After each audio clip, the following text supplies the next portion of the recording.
मित्रों, मेरी सोच ये है, ये इज़मवाद जिहड़ा है ये बहुत बवाद दा जड़ है। इस दे सदके ही सारियां वंडियां पैंदियां ने, मुल्क वंडे गए, मुल्क भूगोलिक स्थितियां अनुसार भी वंडे जा सकते सी, पर इस वाद ने लोगों को बर्बाद किया है।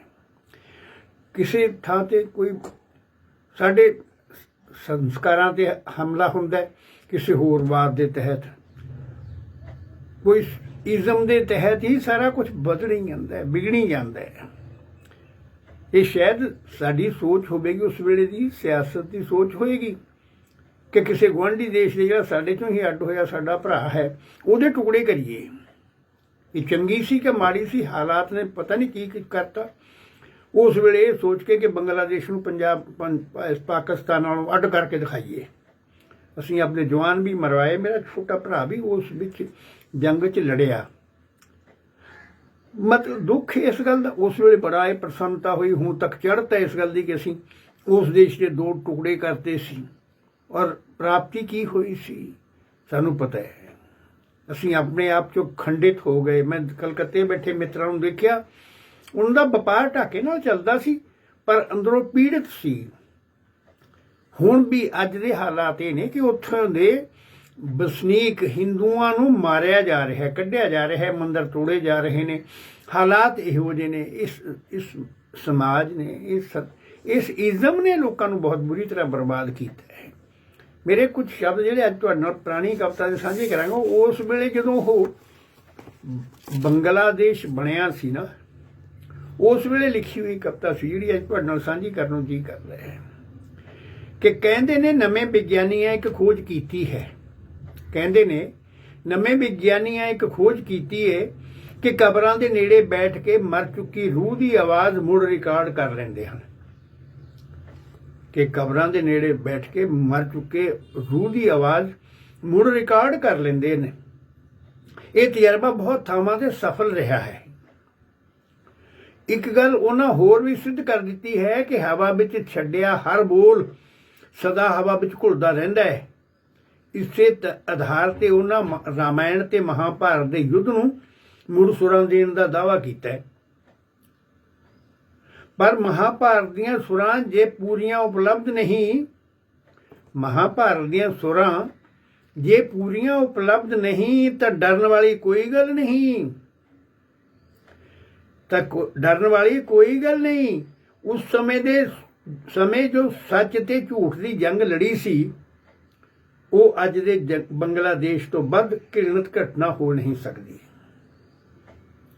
जे कदी द्रौपदी की लाज या कदी सीता नूं चुरावन का चर्चा सी, तां अज लखा सीतावां रावणा हजारां रावणा ने ना केवल चुराइयां हन, सगों हंडाइयां ते मुकाइयां हन।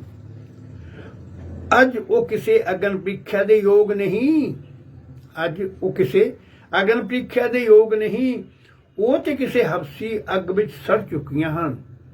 अज अर्जुन दा एक पुत्र अभिमन्यु ही किसी चक्रव्यूह विच नहीं मोया।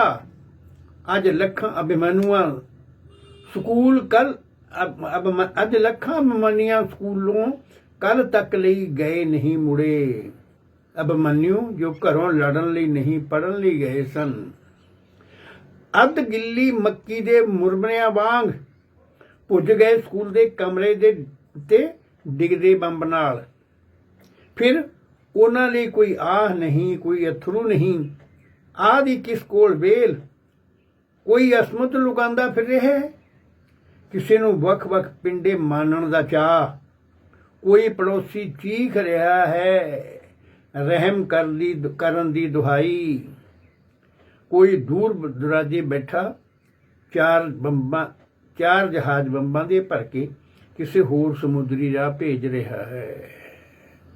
तो दोस्तों, ये हालात जिहड़े ने मेरे ख्याल है किसी वेले दी रामायण महाभारत नालों घट नहीं सी, पर असीं भोगे ने। फिर हालात जो क्रिएट किया ਉਹਦਾ ਹੁਣ ਕਿੰਨਾ ਕੁ ਆਪਣਾਪਣ ਹੈ ਇਹ ਅਸੀਂ ਆਪ ਹਾਲਾਤ ਦੇਖ ਸਕਦੇ ਹਾਂ। ਪਰ ਇਹ ਕਵਿਤਾ ਬਹੁਤ ਪੁਰਾਣੀ ਸੀ, ਇਸ ਕਰਕੇ 74-75 ਦੀ ਲਿਖੀ ਹੋਈ ਕਵਿਤਾ ਅੱਜ ਤੁਹਾਡੇ ਗਲ ਪਾਈ ਹੈ ਦੋਸਤੋ, ਜੇ ਯੋਗ ਲੱਗੂ ਤਾਂ। ਅਗਲੀ ਅੱਜ ਦੀ ਕਵਿਤਾ ਹੈ ਉਹ ਆਪਦੇ ਮਾਲਕ ਦਾ ਸ਼ੁਕਰਾਨਾ ਹੀ ਹੈ ਕਿ ਮੇਰੇ ਇਸ਼ਟ ਤੁਸੀਂ ਮੇਰੇ ਉੱਤੇ ਇਹ ਕਿੰਨਾ ਅਹਿਸਾਨ ਕੀਤਾ ਹੈ। ਮੇਰੇ ਇਸ਼ਟ ਤੁਸੀਂ ਮੇਰੇ ਉੱਤੇ ਇਹ ਕਿੰਨਾ ਅਹਿਸਾਨ ਕੀਤਾ ਹੈ। ਮੈਨੂੰ ਮੂੰਹ ਮੰਗਿਆ ਨਹੀਂ ਸਗੋਂ ਸੋਚਿਆ ਵਰਦਾਨ ਦਿੱਤਾ ਹੈ। ਮੰਗ ਕੇ ਨਹੀਂ ਕਦੇ ਕਿਹਾ, ਜੋ ਸੋਚ ਲਿਆ ਦਿਮਾਗ 'ਚ ਆ ਗਿਆ ਉਹ ਵਰਦਾਨ ਵੀ ਦੇਤਾ। ਮੈਂ ਜੀ ਰਿਹਾ ਹਾਂ ਸ਼ਹਿਨਸ਼ਾਹਾਂ ਵਾਂਗ, ਤੁਸੀਂ ਹੀ ਮੈਨੂੰ ਸੰਤੁਸ਼ਟੀ ਦਾ ਗਿਆਨ ਦਿੱਤਾ ਹੈ। ਮਾਣੀ ਗੋਦ ਮੈਂ ਰੱਬੀ ਰੂਹ ਵਾਲੇ ਮਾਪਿਆਂ ਦੀ, ਜਿਨ੍ਹਾਂ ਮੇਰੀ ਹਰ ਸੁਵਿਧਾ ਵੱਲ ਧਿਆਨ ਦਿੱਤਾ ਹੈ। ਨੇਕ ਲੋਕਾਂ ਦੀ ਮੈਨੂੰ ਬਖਸ਼ੀ ਸੰਗਤ, ਨੇਕ ਲੋਕਾਂ ਦੀ ਮੈਨੂੰ ਬਖਸ਼ੀ ਸੰਗਤ, ਜੀਵਨ ਦੇ ਹਰ ਖੇਤਰ ਵਿੱਚ ਸਨਮਾਨ ਦਿੱਤਾ ਹੈ। ਨਾ ਦੇਖਣੀ ਪਈ ਕਦੀ ਕੋਈ ਤੰਗੀ, ਨਾ ਵੇਖਣੀ ਪਈ ਕਦੀ ਕੋਈ ਤੰਗੀ, ਵਧੀਆ ਰਹਿਣ ਸਹਿਣ ਤੇ ਪੀਣ ਖਾਣ ਦਿੱਤਾ ਹੈ। ਦਿੱਤੀ ਹੈ ਸੁਭਾਅ ਵਿੱਚ ਨਿਮਰਤਾ। ਇਹ ਬੜੇ ਵੱਡਾ ਵਰਦਾਨ ਦਿੱਤਾ ਹੈ ਮੇਰੇ ਮਾਲਕ ਨੇ ਮੈਨੂੰ। ਮੈਂ ਆਪਣੇ ਆਪ ਨੂੰ ਹਮੇਸ਼ਾ ਇਹੀ ਸੋਚਾਂ ਕਿ ਮੇਰਾ ਗਹਿਣਾ ਮੇਰੀ ਨਿਮਰਤਾ ਹੈ। ਦਿੱਤੀ ਹੈ ਸੁਭਾਅ ਵਿੱਚ ਨਿਮਰਤਾ, ਨਹੀਂ ਕਿਸੇ ਤੋਂ ਗੰਦਾ ਕਹਾਣ ਦਿੱਤਾ ਹੈ। ਲਿਖੀ ਮੇਰੇ ਲੇਖਾਂ ਵਿੱਚ ਸੈਰ ਮੁਲਕਾਂ ਦੀ, ਲਿਖੀ ਮੇਰੇ ਲੇਖਾਂ ਵਿੱਚ ਸੈਰ ਮੁਲਕਾਂ ਦੀ, ਅਤੇ ਆਪਣੇ ਦੇਸ਼ ਦਾ ਹਰ ਤੀਰਥ ਇਸ਼ਨਾਨ ਦਿੱਤਾ ਹੈ। ਦੋਸਤੋ ਮੈਂ ਸੋਚਦਾ ਭਾਰਤ ਦੇ ਜਿਹੜੇ ਸਨਾਤਨੀ ਸੰਸਕ੍ਰਿਤੀ 'ਚ ਕਹੇ ਨਾ 4 ਧਾਮ, ਉਹ ਚਾਰੋਂ ਧਾਮ ਵੀ ਸੈਰ ਭਾਰਤੀ ਯਾਤਰਾ ਦੇ ਪੱਖੋਂ ਹੀ ਮਸ਼ਹੂਰ ਸੀ। ਮਾਨਤਾ ਸੀ ਉਹਨਾਂ ਦੀ ਕਿ ਇੱਧਰ ਬਦਰੀਨਾਥ ਜੀ ਚਲੋ, ਉਧਰ ਜਗਨਨਾਥ ਜੀ, ਦੁਆਰਕਾਧੀਸ਼, ਫਿਰ ਇਸ ਪਾਸੇ ਮਤਲਬ ਚਾਰੇ ਪਾਸੇ ਜਿਹੜੇ ਨਾ ਰਾਮੇਸ਼ਵਰਮ, ਚਾਰੇ ਪਾਸੇ ਇੱਕਦਮ ਸਾਰਾ ਹਿੰਦੁਸਤਾਨ ਘੁੰਮ ਲੈਣ ਲਈ ਚਾਰੇ ਤੀਰਥ ਸੀ। ਲਿਖੀ ਮੇਰੇ ਲੇਖਾਂ ਵਿੱਚ ਸੈਰ ਮੁਲਕਾਂ ਦੀ, ਅਤੇ ਆਪਣੇ ਦੇਸ਼ ਦਾ ਹਰ ਤੀਰਥ ਇਸ਼ਨਾਨ ਦਿੱਤਾ ਹੈ।